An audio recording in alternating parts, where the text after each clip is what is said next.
거룩하신 하나님 아버지, 주님을 바라볼 때 주님이 우리의 힘이 되시고 소망이 되시고 능력이 되신 줄로 믿습니다. 주님을 바라보는 가운데 성령 충만케 하시고 또 맡겨진 모든 일 잘 감당하는 저희가 되도록 인도해 주옵소서. 귀한 찬양을 드려 영광을 돌리는 찬양도들 기억해 주시고 늘 때마다 일마다 간섭하시며 아름답고 귀한 찬양들이 부족함 없도록 모든 역할을 새롭게 주시옵소서. 오늘 주의 말씀을 저희가 듣기 원합니다.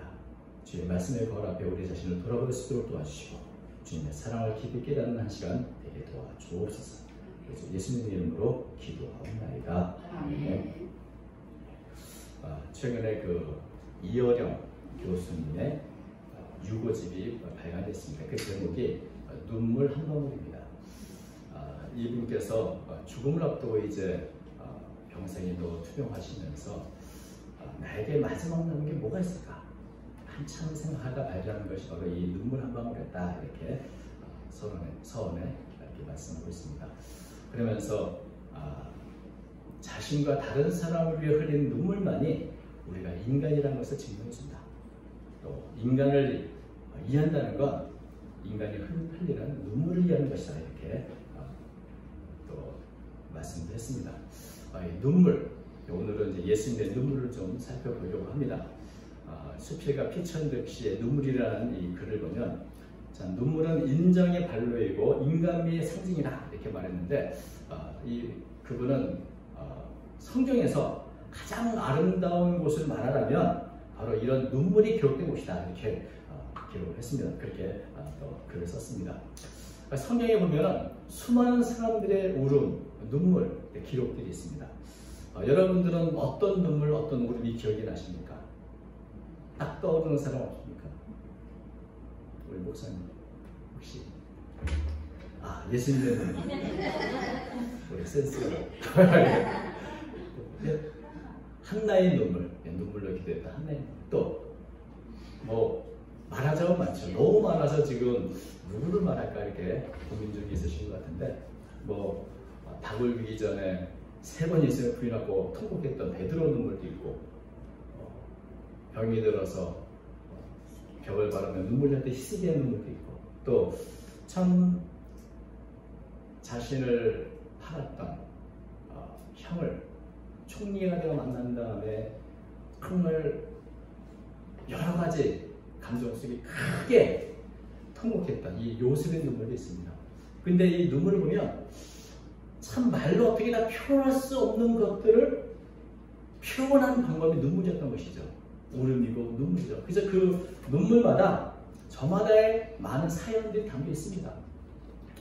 그래서 그 눈물을 왜 흘렸는지, 언제 흘렸는지를 우리가 좀 생각한다면 그 사람 마음이 어땠을까 하는 것을 더 깊이 좀 이해할 수 있게 되는 것이죠. 그래서 예수님의 눈물을 우리가 좀 살펴보면서 예수님의 마음은 어떤 마음인가 하는 것을 좀 우리가 좀 더 깊이 알 수 있지 않을까 하는 생각을 하게 됩니다. 성경에 예수님의 눈물을 흘렸다, 우셨다는 기록이 3군데가 있습니다. 그 첫 번째는 요한복음 11장 35절에 있는 말씀이시죠. 예수님은 도대체 왜 우셨을까? 요한복음 11장 33절부터 35절 말씀을 읽어드리겠습니다. 예수께서 그가 오는 것과 또 함께 있는 유대인들이 오는 것을 보시고 심령이 비통하게 계시고 불쌍히 여기사 이르시되 그를 어디 두었느냐 이르되 주여 와서 보옵소서 하니 예수께서 눈물을 흘리시더라. 여기 예수께서 눈물을 흘리시더라. 근데 눈물을 흘린다는 이 단어는 신약성에 여기만 나오는 단어인데 소리를 내지 않고 눈물만 이렇게 쭉 흘러내리는 그런 눈물을 말하는 겁니다. 가만히 눈물을 흘리고 계시다는 것이죠. 어떤 면에서는 너무나 슬플 때 정말 소리도 내지 못할 만큼 그저 눈물만 하염없이 나오는 때가 있습니다. 그런데 왜 예수님은 이런 깊은 슬픔의 눈물을 흘리셨던 것일까요? 나사로가 죽어서 참 안타까워서 흘리신 눈물일까? 여기 주변에 보니까 마르다, 마리아 다 울고 있죠. 함께 온 유대인들도 울고 있죠. 예수님 마음도 비통해 하셨죠. 그런데 우리는 잘 압니다. 예수님은 지금 이 나사로를 살리실 겁니다. 분명히 나사로가 살아날 것을 알고 계십니다. 그리고 나사로의 부활을 통해서 하나님의 영광이 드러날 것을 알고 계신데 너무나 이것을 잘 알고 계신 예수님이 왜 울고 계실까요? 눈물을 흘리고 계실까요? 저는 저를 보면 나사로가 죽었을 때 예수님께서 오시니 마르다와 마리아가 예수님을 원망을 합니다. 예수님이 여기 계셨다면 우리 오라버니가 죽지 않았을 것이다. 이 말을 들어오면 뭔가 믿음이 있는 말씀을 드리지만 사실은 뭡니까? 왜 이렇게 늦게 왔냐고 하는 그런 원망이죠. 아주 완곡하게 예수님의 죽음의 책임이 지금 예수님께 있다고 하는 이런 원망의 말을 지금 하고 있는 겁니다. 직접적으로 하지 못하니까 완곡하게 이렇게 돌려서 얘기하죠. 이것을 우리 욥기에서도 볼 수 있습니다. 욥이 고난을 받고 너무나 힘들었습니다. 그런데 하나님에 대해서 원망하지 않았습니다. 근데 욥기 3장의 1절을 보면은 자기 생일을 저주합니다. 생일은 하나님 내게 생명을 주신 날인데 자기 생일을 저주하는 것은 곧 내게 생명을 주신 하나님께 원망을 하는 것이죠. 직접적으로 하나님께 원망하지 못하고 돌려가지고 이렇게 완곡하게 하나님에 대한 원망을 쏟아내는 그런 모습도 볼 수 있는데 이런 것을 보면 참 마르다, 마리아 어떻게 보면 참 믿음이 있는 것 같지만 참 불신한 이렇게 참 예수님을 맞이하고 있는 것을 보게 되는 것이죠. 그런데 이런 마리아와 마르다에게 참 너희 믿음이 없구나. 이제 나사로 살아날 텐데 기도하면 될 것. 이렇게 교훈하거나 책망하지 않고 예수님은 그 곁에서 그들과 함께 눈물을 흘렸던 것이죠. 함께 애통해 하셨고 함께 아껴졌던 겁니다. 그래서 이런 예수님의 말없이 흘린 눈물을 바라보면서 주변에 있던 유대인들을 말합니다. 보라, 그를 얼마나 사랑하셨는가. 사랑이 깊을수록 슬픔도 깊어지고 아픔도 깊어지는 법입니다. 예수님의 그 눈물을 보면서 유대인들도 그 예수님 눈물에 공감합니다. 얼마나 나사로를 사랑했으면 저렇게 울까. 네, 여러분, 예수님이 사랑하신 것은 그러나 나사로만은 아니었습니다. 죽음 앞에 있는 모든 사람들, 죽음 앞에 눈물 흘린 모든 사람들의 그 아픔, 슬픔, 거기에 예수님은 함께 동참하신 것입니다. 어떤 분은 이 나사로를 이제 무덤에서 나오라 말씀하셨을 때 그때도 예수님의 눈에는 눈물이 고였으나 이런 표현을 쓴 시가 있습니다. 저도 그것처럼 나사로가 사는 그 순간에도 예수님의 눈에는 눈물에 촉촉이 젖었을 거라 이런 상상을 하게 됩니다. 여러분, 사이코패스 진단하는 그런 방법들이 있는데 그 중에 이런 것도 있다고 합니다. 사이코패스는 우는 모습하고 울고 있는 우는 모습하고 웃고 있는 모습을 구별할 수 없다. 왜냐하면 상대방의 감정에 공감하지 못하기 때문에 그렇게 공감 능력이 결여돼서 울고 있는 사람을 봐도 같이 울 수 없고 또 웃고 있는 사람 봐도 그에 대해서 공감하지 못하나 사이코패스는 자기 자신의 아픔과 슬픔에는 예민하지만 다른 사람의 아픔이나 슬픔을 느끼지 못한다고 이렇게 말을 합니다. 그래서 사이코패스는 결국 눈물을 흘리는 사람과 함께 눈물을 흘리지 못하는 것이죠. 여러분, 만약에 모든 사람이 다 울고 있습니다. 안타깝고 슬픈 이 죽음의 눈물을 죽음 앞에 눈물을 흘릴 때 예수님이 혼자 야 울기는 왜 울어 쓸데없이 기도하면 다 살아날 거야 라고 말하는 이런 사이코패스 같은 예수님을 우리는 상상할 수 있습니까? 예수님은 그렇게 냉혹하신 분이 아니죠. 우리가 연약하고 내가 실수해서 울고 있을 때 예수님은 나를 책망하거나 교훈하시는 것처럼 그 이전에 먼저 나와 함께 울어주시는 분입니다. 내가 꺼져가는 그불과도 같고 상한 갈대와도 같을 때 주님은 나를 꺾지 않으시고 끄지 않으시고 내 곁에서 나와 함께 눈물을 흘리시는 분이다. 나와 함께 아파하시는 분이다. 그래서 우리는 예수님의 능력이 많기 때문에 위로받는 것이 아니라 예수님은 나와 함께 눈물을 흘려주시는 분이기에 우리는 예수님을 통해서 위로를 얻고 힘을 얻게 되는 것입니다. 또 예수님은 두 번째 언제 오셨을까요? 오늘 본문 바로 예수님의 눈물이 기록되어 있습니다. 마지막 6월절을 앞두고 예루살렘으로 입성하시던 그때 예수님은 예루살렘 성을 보시며 우셨습니다. 누가복음 19장 41절이죠. 가까이 오사 성을 보시고 우시며 이르시되 너도 오늘 평화에 관한 일을 알았다면 좋을 뻔하였거니와 지금 내 눈에 숨겨졌다. 지금은 6월절 명절이라고 모두가 다 들떠서 기뻐하는 때입니다. 또 예수님도 어린 나귀를 타고 이제 마지막으로 예루살렘에 갈 때 수많은 사람들이 예수님을 영접하고 환호하고 호산나를 부르고 예수님과 함께 예루살렘으로 들어가는 길입니다. 근데 이 기뻐하는 군중들과는 대조적으로 예수님은 예루살렘의 성을 보시고 우셨습니다. 여기 우셨다는 말은 요한복음에 나왔던 감정을 살려서 조용히 눈물을 흘리는 그런 눈물이 아니라 자신의 슬픈 감정을 바깥으로 표출하는 흐느껴 통곡하는 그런 눈물, 그런 울음을 말하는 것입니다. 그래서 이 단어를 다른 성경에는 뭐 통곡했다, 애곡했다 그런 말로 번역을 했습니다. 예수님은 예루살렘 성을 바라보며 통곡을 하고 계셨던 것이죠. 예루살렘은 평화의 성이라는 이름인데 그런데 그 이름과는 달리 평화의 길을 알지 못한다. 누가복음 13장 34절에 보면 예수님은 예루살렘에서 이렇게 한탄하신 적이 있습니다. 예루살렘아 예루살렘아 선자들을 죽이고 네게 파송된 자들을 돌로 치는 자라 암탉이 제 새끼를 날개 아래에 모음같이 내가 너희의 자녀를 모으려는 일이 몇 번이냐 그러나 너희가 원하지 아니하였다. 예수님은 예루살렘 곧 이스라엘 백성들을 너무나 사랑하셨고 할 수 있는 대로 그들을 품에 안으려고 노력하고 애썼지만 예루살렘은 예수님의 사랑을 받아들이지 않았습니다.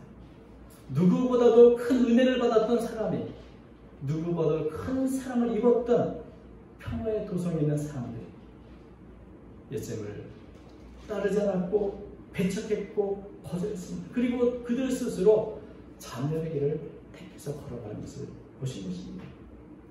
예수님은 예루살렘이 평화에 관한 줄 알았다며 얼마나 좋았을까 이렇게 탄식을 하고 있습니다.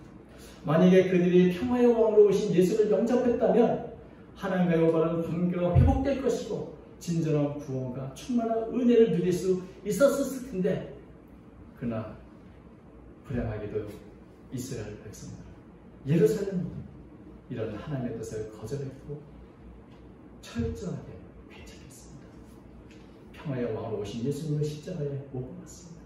그러므로 그들은 누적된 여러 죄들과 반역으로 인해서 결국 완전히 멸망할 것이고 예루살렘 성은 폐허가 될 것입니다.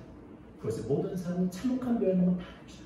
바로 이것을 예수님은 바라보시면서 눈물, 아니 통곡의 눈물을 흘리신 것이죠.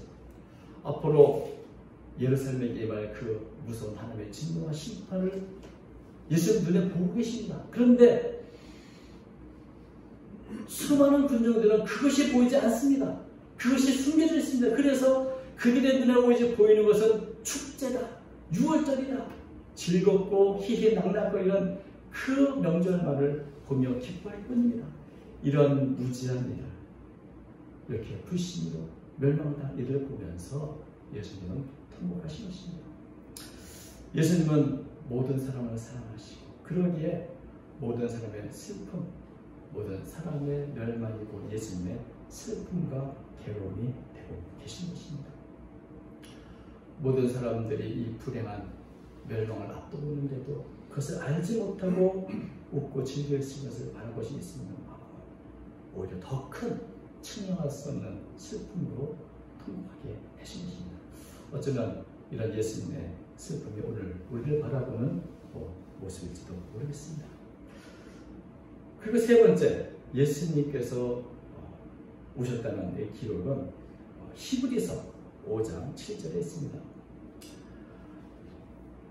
히브리서 5장 7절, 그는 육체에 계실 때 자기를 죽음에서 능히 구원하신 이에게 심한 통곡과 눈물로 간구와 손을 올리고 그의 경건하심으로 말미암아 들으심을 얻었느니라. 예수님은 기도하실 때 누구보다도 심한 통곡과 눈물의 기도를 드셨다. 이렇게 기록하고 있는 것입니다. 많은 분들이 언제 예수님에게 심한 통곡과 눈물의 기도를 주셨을까? 아마 그 겟세마네 동산에서 흘리셨던 눈물이 아닐까 생각을 합니다. 예수님께서는 자신의 뜻을 꺾고 하나님의 뜻을 온전히 순종하기 위해서 정말 피땀 흘리고 기도를 했습니다. 그리고 이렇게 기도했죠. 내 원대로 마시고 아버지의 원대로 되게 원합니다. 내 원은 십자가를 지지 않는 것인데 어떻게든 피하는 것인데 그러나 내 원대로 마시고 아버지의 원대로 되게 원합니다. 아버지의 뜻에 철저하게 순종하기 위해서 자신의 뜻을 꺾기 위해서 예수님은 통곡하고 심한 눈물로 하나님께 기도했다. 우리는 볼 수 있을 것입니다. 내가 내 뜻을 꺾고 이제 하나님 뜻에 순종한다는 것이 과연 쉬운 일일까? 쉽지 않은 일입니다. 예수님께도 그것은 쉬운 일이 아니었습니다. 그래서 예수님은 기도하셨습니다. 기도하고 또 기도했습니다. 그런데 이 겟세마네의 기도, 과연 눈물의 기도였겠어요? 라고 저는 믿습니다. 그런데 겟세마네에서의 기도뿐 아니라 어떤 면에서 예수님의 전생의 모든 사역에서 자신의 뜻을 걷고 하나님의 뜻에 철저히 순종하는 그 고난의 삶을 살면서 예수님은 늘 이런 기도를 드시지 않았을까 하는 생각도 하게 됩니다. 예수님이 이 땅에 대제사장으로 오셨습니다. 예수님은 우리 모든 사람의 질고와 고난을 담당하셨습니다. 그래서 우리의 아픔과 우리의 고통을 다 친히 겪으셨습니다. 예수님의 삶은 정말 낮아짐과 수치와 고난으로 가득 찬 그런 삶이었습니다. 그 가운데서 주님의 뜻을, 아버지의 뜻을 이루기 위해서 예수님은 기도하셨고 눈물을 흘리셨고 그래서 이런 고난을 통해 예수님은 완전해지셨고 우리들을 위한 영원한 대제사장의 직분에 합당하게 되셨던 것입니다. 이사야서 53장은 예수님에 대한 예언의 기록인데 3절에 이렇게 말합니다. 그는 멸시를 받아 사람들에게 버림받았으며 간구를 많이 겪었으며 질고를 아는 자라. 이 간구라는 단어가 고통을 의미하지만 또 슬픔, 비통, 근심을 의미하는 단어이기도 합니다.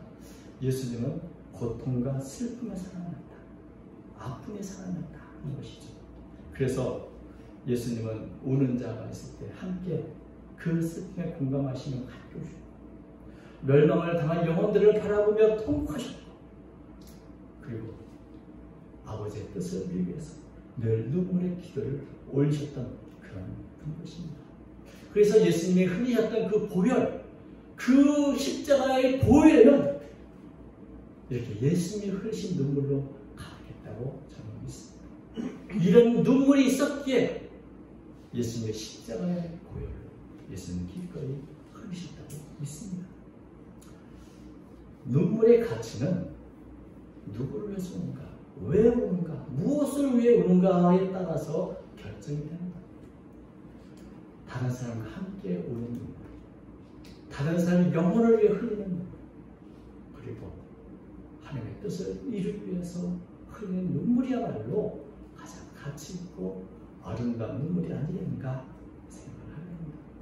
여러분, 요즘에 혹시 누구와 함께 울어본 적 있습니까? 혹시 다른 사람을 위해서 눈물을 흘려본 적 있습니까? 아니면 혹시 기도하면서 울어본 적 있습니까?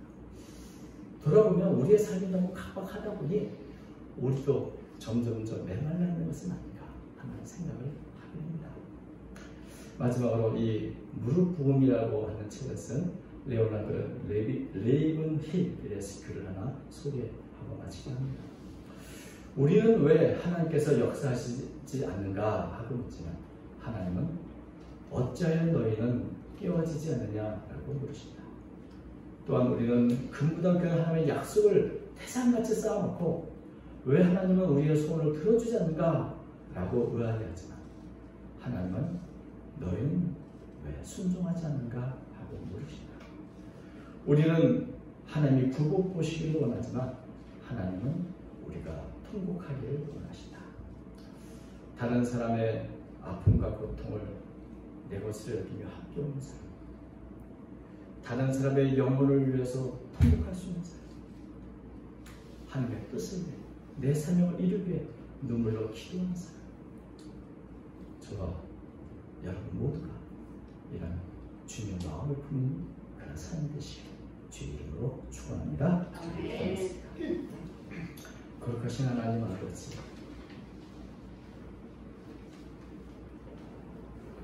우리의 사랑 없음을 고백하오니 긍휼히 주시옵소서.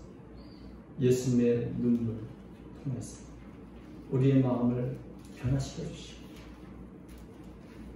주님이 이 땅에 우는 자와 함께 오셨던 것처럼 멸망당하는 영혼들을 위해 통곡하셨던 것처럼, 또한 하나님의 뜻을 위해 자신의 뜻을 꺾기 위해 눈물의 기도를 드렸던 것처럼 그러한 삶의 사랑의 제가 되도록 인도하여 주옵소서. 주의 주시는 사명을 감당하려 합니다. 우리 교회와 성도들을 굽어보시사 예수님의 눈물로 가득한 아름답고 귀한 삶의 사랑의 제가 되도록 도와주옵소서.